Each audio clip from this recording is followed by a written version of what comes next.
India's estimated $25 billion beauty and personal care market is getting a makeover, and the stylists are new-age D2C brands who are online first, making buying off the shelf passé. With click and order, virtual try-ons, shade finder tools, beauty masterclasses, and much more. These conscious sellers are also scouring the forests for natural extracts and finding ways to make products cleaner. Not just that, they're also keen to personalize personal care via social media and through online communities. By 2025, 110 million Indians could be shopping online for beauty and personal care products, up 4 times from the current 25 million, turning the online personal care and beauty opportunity into a $4.4 billion market. And it's not just the consumers who are smitten by this direct-to-consumer revolution. Between 2014 and 2020, venture capital investors have pumped in $1.4 billion into D2C brands, of which 54% have gone into beauty and the fashion segments.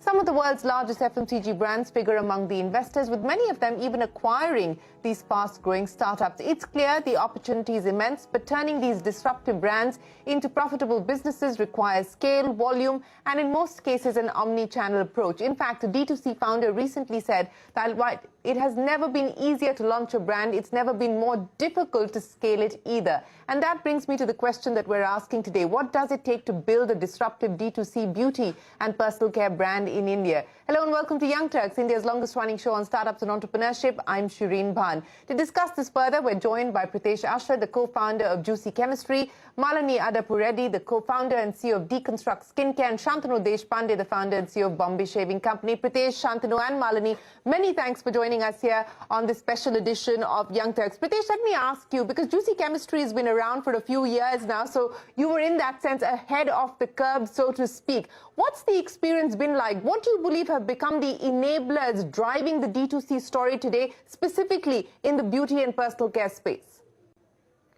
I think over the years, a lot of things have changed as far as, our startup journey has been concerned. When we started off, there was not much awareness, I would say, on the D2C segment. These words were not very commonly used back then.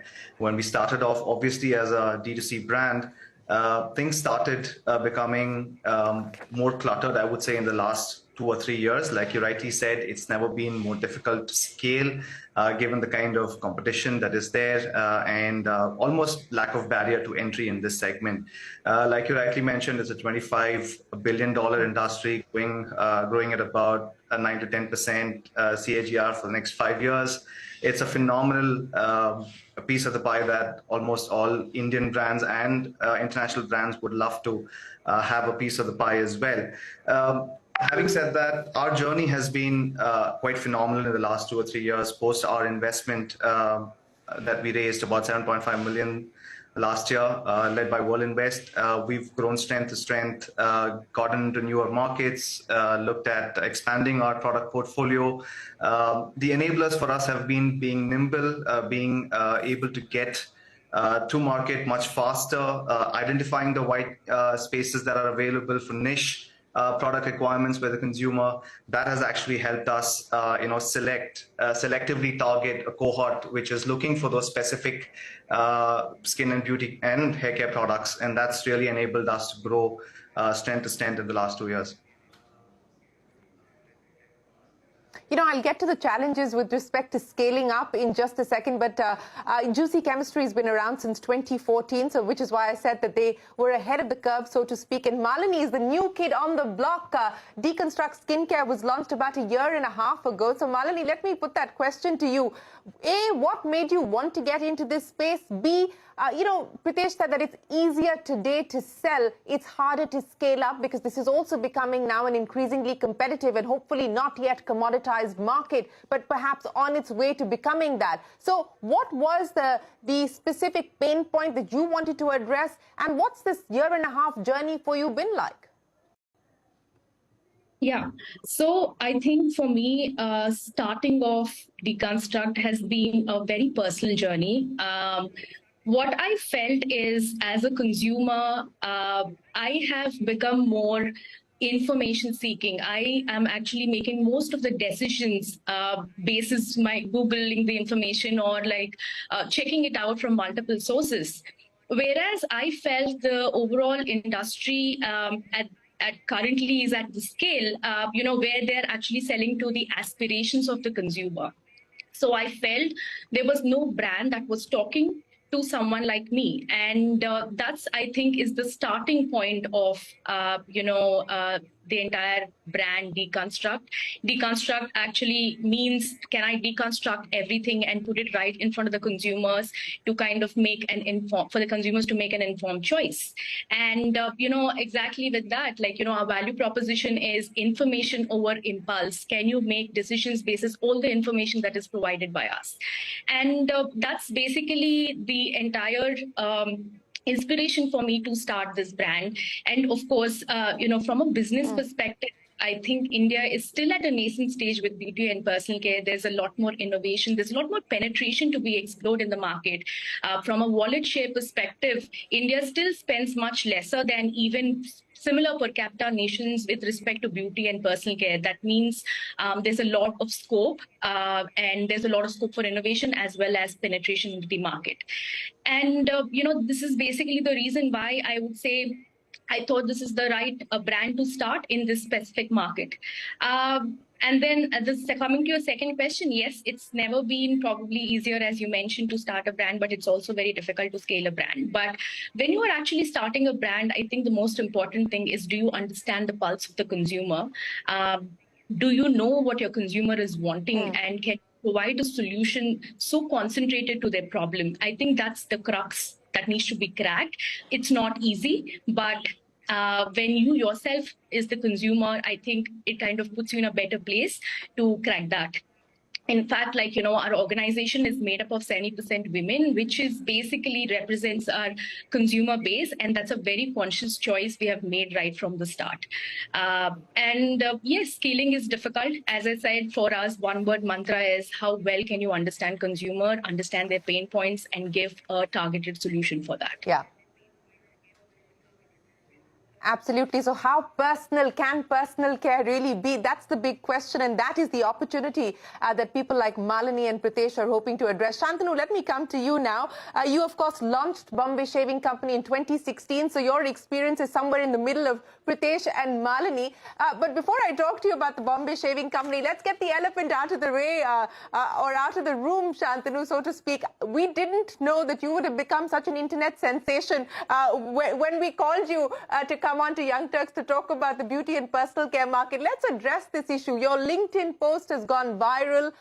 It stirred up a massive debate online on your comments that, in the first few years of your work life, you need to focus and prioritize work. The 18-hour statement that you made has evoked a massive response. Shantanu, did you anticipate this reaction? What do you make of what you're seeing online? I'm actually quite, I'm amazed to see, actually also realize that sometimes personal contexts can be narrow. A nuance is often lost when you post it on a LinkedIn, on a LinkedIn post, for example. So I recognize that it would have touched a nerve for people after reflecting on it. But at the time, it was actually a very casual. I'm a very casual and honest person. If you see the kind of stuff I put online, it is fairly candid. This one I think triggered a nerve for a lot of people who may have been in unfortunately toxic workplaces, bad bosses, politics in the organization. That putting an effort is not reaping the result. So the message, I think, was misplaced for a lot of people.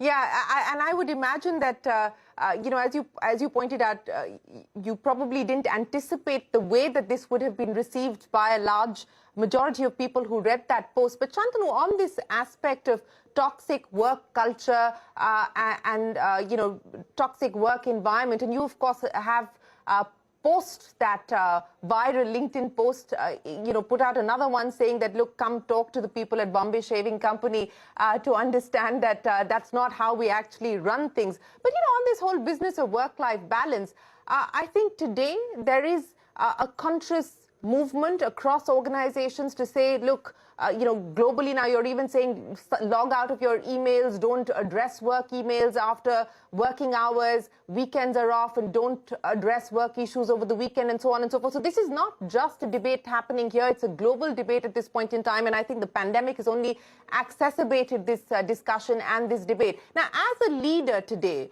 how do you hope to address some of these issues? And some of these concerns are legitimate, some of these concerns are genuine.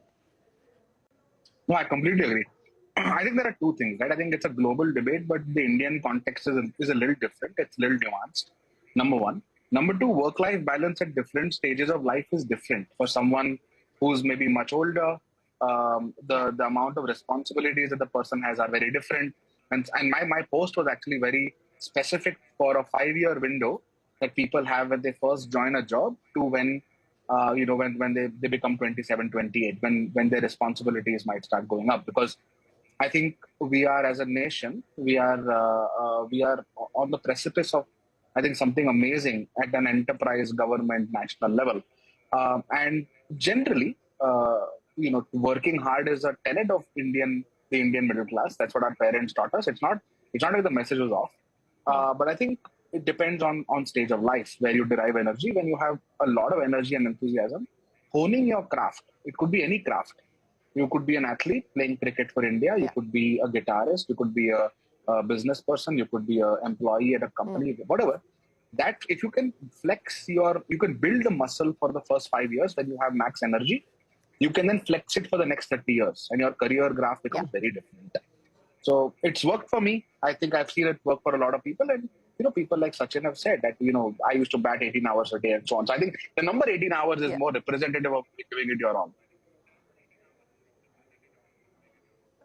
Yeah, this is a whole other debate, and we will probably get you back on and have this another time. But Shantanu, let's talk about the Bombay Shaving Company now, and I want to understand from you what the journey and the experience has been like.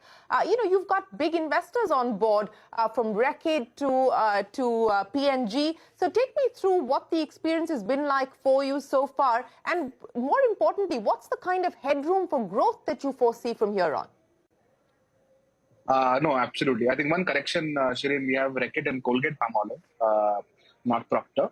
Procter actually owns Gillette, Colgate, which is our biggest. My mistake. My mistake. No, Procter owns Gillette, which is a company. Yeah, we respect Gillette a lot and someone who we look up to. So Bombay Shaving Company started as a premium shaving brand. We have kind of evolved into a hair removal brand with a lot of adjacencies in beauty and skincare. But we are at the very core hair removal. Any unwanted hair on your body, whether you're a man or a woman, we want to give you a sensorial experience, a joyous experience to remove it, because we believe if you remove unwanted hair, for example, someone like me, I'm bald. I like to remove hair on my head. Pritesh looks like someone who clean shaves, so someone like him wants a clean shave. If Malini wants her eyebrows trimmed more often than not, I think we want a product for everyone, and we believe that the delta in personal perceived self-beauty is highest when you remove unwanted hair in a nice way. So that's where we have evolved. We are now roughly a 250 crore net brand per year, of which almost 20% comes from our women's business, which is a brand called Bombay, which we launched 1 year back. I believe both those businesses are very different. Hair removal for men and hair removal for women are very different businesses with different headrooms for growth. I think for men, it's a offline heavy grab and go category where we are taking on incredible incumbents. So we'll have to focus on innovation, well-priced products, and high quality of competitive experience, right? With women, I think for Bombay, we really need to focus on innovation, making sure that women's hair removal needs are very, very diverse across body parts. And right now the market is very, very underserved. Unlike men, where there are good trimmers and razors and shaving creams, but for women that doesn't exist, right? So there we need to be market leaders and market creators. And honestly, I think that's a different challenge. But again, the market there is almost 3 times as big as the one in men. So I think very different businesses, but headroom in both.